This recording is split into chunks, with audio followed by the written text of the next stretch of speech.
Hi, hello, magandang gabi nga pala mga kakugi sa mga gusto magpagupit sa Gilos Barbershop. So ito na nga tayo, magpapagupit tayo dahil medyo makapal na yung buhok natin, medyo sagabal na at medyo mainit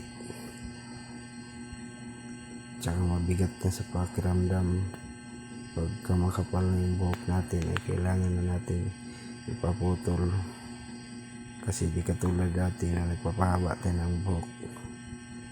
Kasi ngayon napakainit na at saka napakasagwa na rin tingnan na habang tumatanda tayo ay nagpapahaba tayo ng buhok. So magpapahaircut tayo ngayon mga kakugi.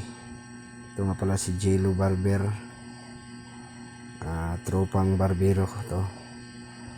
Shout out nga pala sa Jelo's Barbershop located at Misaoy, Purok 2, Misaoy. So dito talaga ako nagpapagupit sa kasi medyo sanay na siya sa gupit ko, hindi ko na kailangan pagsabihan kung anong klaseng gupit.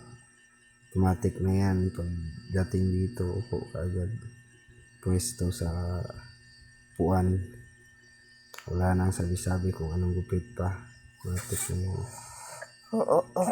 So ito nga pala si Jelo Barbers, napakasimple lang kung tingnan at saka napakagaan ng kamay. So yan, simpleng hagod lang. Kita mo yung effects mamaya, medyo ganong bilog yung ulo natin, kaya tinitingnan niya kung anong ahit yung nababagay.